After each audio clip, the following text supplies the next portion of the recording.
In this podcast, I'm going to talk about prioritizing how I treat my patients. So I like to talk about green, yellow, and red lights.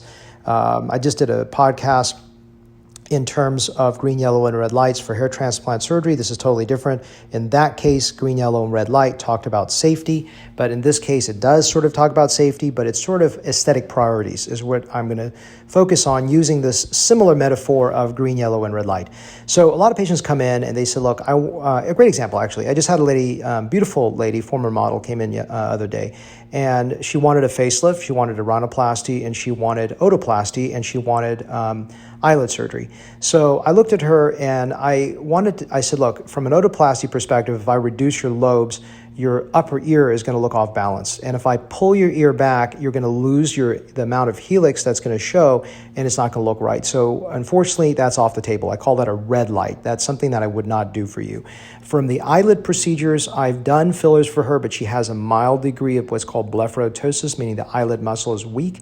And I said, for you in this situation, I don't think that you're going to be happy if I did eyelid surgery or fat grafting around your eyes.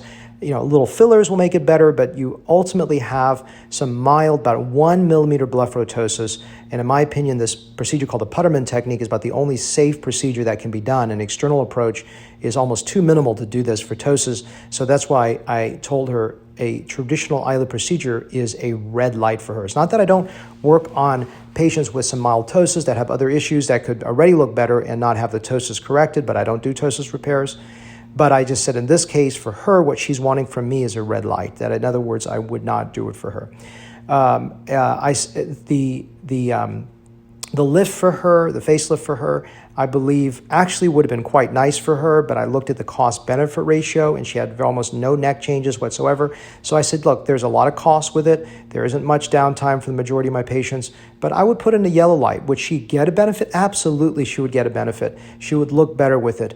But I'm always trying to weigh things. For her, she had a little bit of a natural fillers in the past. I said the lip correction and the rhinoplasty are probably big green lights. And so I helped prioritize this at the lip reduction first, the rhinoplasty second, the facelift third, but no eyelid surgery, no otoplasties for her. So I'm just using this as an example to have you understand how I counsel my patients.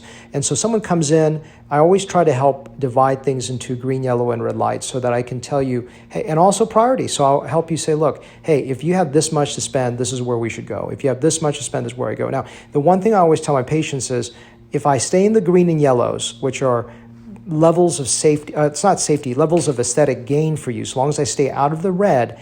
If you want more yellows than greens, or if you want none of the things I recommended, so long as I believe that I'm not harming you, then I have no problem with it. But as an artist, I always try to give you my priorities of the things that I think would be the most powerful things I can do for you to make you look better. So to me, I think that is a critical element, is giving you counsel. I was at a meeting many, many years ago, maybe close to 20 years ago when I was starting my practice, and I had a gentleman that was at the time 20 years older than I am. So believe it or not, he's still alive and still operating now.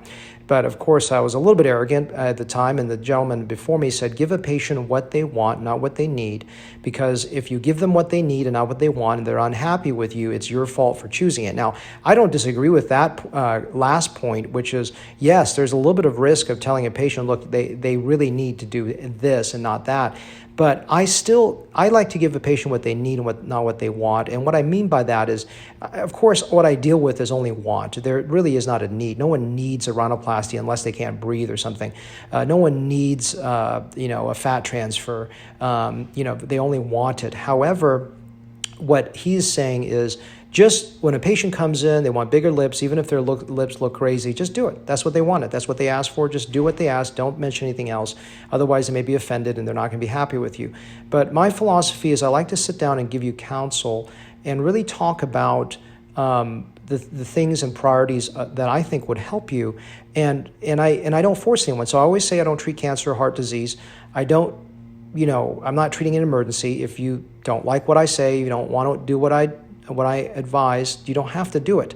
The one warning is that if you come in with very unnatural areas, and I may forget that I told you last time it doesn't look right, I may tell you every time that looks a little bit off, and that may bother you. So, but I'm very blunt with my patients, and the one thing I always tell my patients is, I so appreciate and honored by referrals. I love referrals.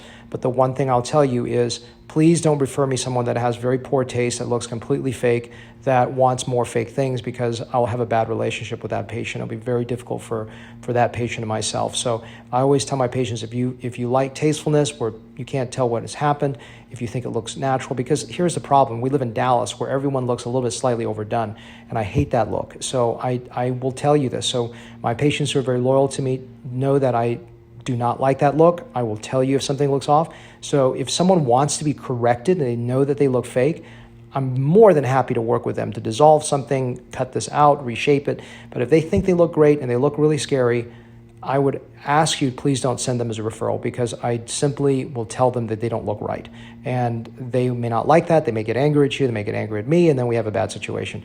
But this is how I sort of think. It's better to understand my philosophy before you come to see me to make sure we're on the same page.